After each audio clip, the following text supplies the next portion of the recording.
Every time I go out to a mobile detailing job, there's no telling what I'm gonna walk into. Sometimes I've done the worst car I've ever seen, and then sometimes I'll walk up to a mobile detailing job like, wait, did this guy just go to the car wash before he called me out? Up in mobile detailing with the perfect customer, like this guy, he keeps his car very straight, very clean. I just come out there and detail it every 3 weeks. Stick around to the end of the video because I'm about to show you guys my entire mobile detailing process from beginning to end and how to make money fast. Alright guys, I just got off work. We do have a car today. It's only one vehicle. It's gonna be a kind of a maintenance cleaning. I've done this customer a couple times. He never has a bad truck. I think he has a Dodge Ram 1500.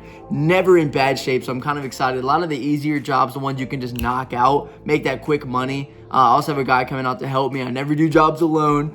I did start washing the towels, so I'm gonna fold them up, and then we're gonna get outside, get the equipment ready, and get dressed and head to the job. When it comes to the day of the job, you wanna make sure that you have everything prepared. There's a lot of stuff that you can do that are gonna make things a lot more difficult on you. Like sometimes I actually leave my towels dirty from the previous job, and it makes my car smell pretty bad, especially because my setup is inside of my vehicle. Also, you just don't wanna have to decipher between, hey, which one of these towels is dirty, which one of these is nasty. I guess you could pick them up and smell them, but it's nice to have everything clean, folded up, all of your equipment, and then we always do a pre-equipment check before the job even happens. If you need help keeping up with customers, sending estimates, invoices, or collecting payments from all of your customers for free, then check out QuoteIQ in the App Store and the Google Play Store, or you can try any paid tier right now for just $1 at myquoteiq.com, which is going to be the first link in the comment section and the description. Also, if you sign up for any tier for a year using my link, you're going to get a free coaching call with me. All right, you guys, now we're at the pre-equipment check. For every time I go to a job, I just want to make sure we know we have everything. If you forget one thing, you got to come back home. Now you're wasting your time and your money.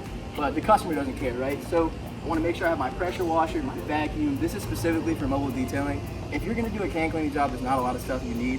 But whenever it's mobile detailing, you really just need fresh towels, hose, pressure washer, bucket, soap, vacuum.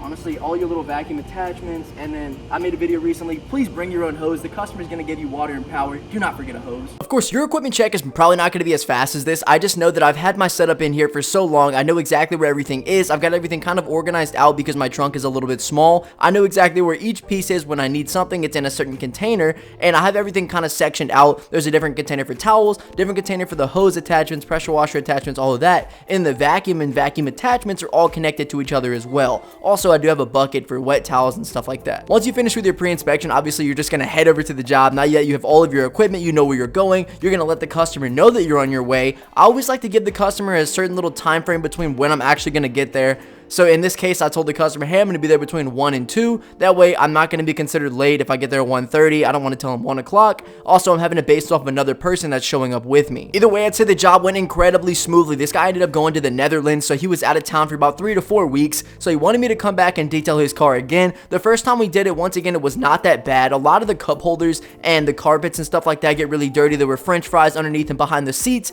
There were some randomly colored pills, and I'm not even going to mention what they were, underneath the seats that he kind of warned me about. And then any belongings you find of the customer, you want to take those out of the car and put them on the side. I've mentioned this in previous videos. Detailing is a kind of very difficult service until you get everything set up, until you understand your process, until you understand what kind of equipment you need, until you understand what kind of upgrades need to be taken so that you can finish jobs faster. You have the help that you need. You have a very consistent flow of work, and there's never any like pointing in different directions. Maybe I should do this, maybe I should do that.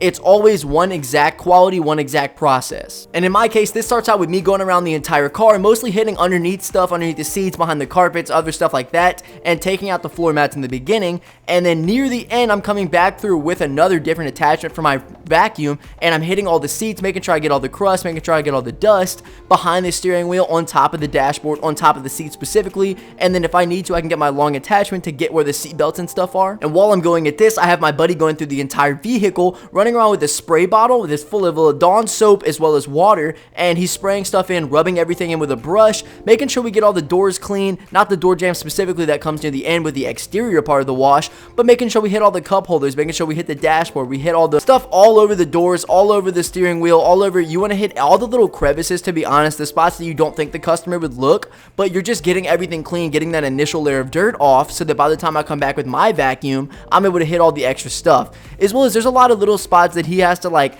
attack with the water and the soap and get it all soapy and sudsy, and then I come back with the vacuum. That's just for like difficult cup holders and really bad stains that we want to get out of the carpets. If you guys want to learn how I've made thousands of dollars with low ticket services like trash can cleaning and mobile detailing, check out the second link in the comment section description. There you're going to gain access to our school community. In the community, we have multiple courses, including my own course on trash can cleaning, as well as the course that I explain how I've got my first $10,000 in clients for completely free. In the community, you're also going to get access to the before and after pictures that I use to land these jobs, as well as an entire community full of like-minded individuals who want to start these low-ticket services. So if you're ready to get started, check out the second link in the comment section description. We're running a special discount for the first couple people that do join, so if you want to lock it in at the cheapest price and get the most value, join today. After that, we're just going to try to catch a lot of the other little regions. A lot of the cup holders are going to have a ton of different coins in them, and we have to kind of separate that out, maybe even clean the coin so it's not all gunky and trashy. Then we're going to go through with a window cleaner, make sure all the windows look good, another sealant to go over top of any leather or any just black spots, that way everything looks really sharp, as well as the pedals. I like to make sure that those are brought back to life, and it's going to help the car smell good, and it's going to help all the spots that are meant to be black finally come back to their natural color, so the customer looks at it and it's undeniable, like, listen, this car looks really good, this car looks amazing, and he can see the work that we've done. And honestly, there's going to be little stuff that you're going to miss. It is a detail, but I'm not taking car seats out. Like I said, I always offer very simple, very easy services, that way I can get in and out of jobs, and then I can also offer a way cheaper price because my maintenance level is not as high as some of these other detailers. The job is done. These are kind of my favorite ones just because I've already serviced it, and this guy actually has me out every 3 weeks, which is the most optimal kind of customer that you can have, especially since, like, I know I always do a good job when I come out here, especially like me and my guy that work. We know that every little spot we're hitting is probably not going to be dirty the second time around, even though this one in particular, a lot of the cup holders were nasty. There was like french fries under, there were pills under, everything was crazy, and the guy did warn me beforehand, so I probably should have known. We had everything we possibly needed. Last time it was raining during the job. I thought I broke my pressure washer. Everything seems to be okay. Pressure washer's running. Everything is fine. It is 100 degrees out here, and we barely missed the rain. Thank you, Louisiana, for the heat, but job went super well. Like I said, all you're ever gonna need is to try to service people the best you can. I offered this guy a discount even for the second job. So this just kind of allows you to work on cars that you already know are going to be good. I did a Range Rover a couple weeks ago. Awful. Probably the worst car I've ever touched, and I hopefully won't get a detail like that again.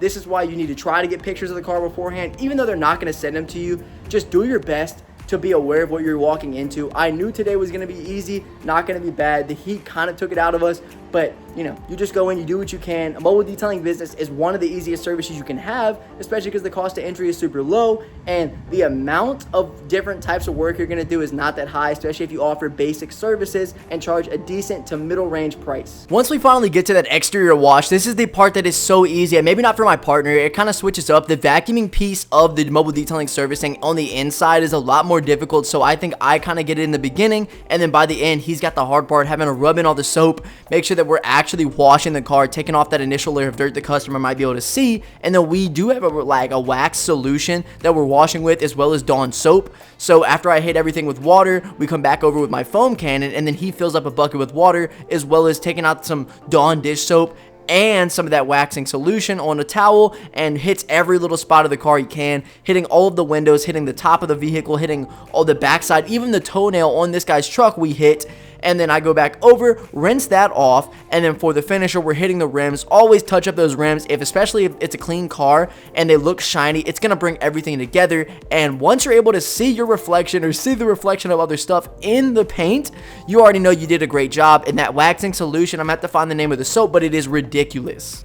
And as I say it out loud, I start to think that, you know, maybe I don't offer enough services, maybe my prices are a little bit too high, but honestly, I don't think so. Mobile detailing has no limit on how expensive you can actually get. The part where the limit actually comes in is how much people are willing to pay. Customers are not going to pay you such an extreme amount to get their car clean, especially because, you know, mobile car washes or car washes kind of ruin that for us. But I would consider myself maybe a mobile car wash. I'm also definitely a mobile detailer because I go in with such quality and such detail that maybe my prices deserve to be kind of up there, but also I'm not offering crazy services like all these other guys, making things extremely difficult on myself, and I allow this business to be as simple as I can make it, very enjoyable. It's always about longevity. The longer you're able to do your business and make it convenient for yourself and stay inside of this service, the more money that you can make, and overall, the more successful your business was. You can build this up to such a ridiculous point, but it would just take a lot of commitment, and it would take a lot of investment because you're going to need a lot more equipment, and I don't don't say this reluctantly at all. I respect anybody that decides to build their business up and actually start pushing to scale their mobile detailing service, because it's extremely possible and it's an easy service once you get a good process down and once you start to build a solid client base.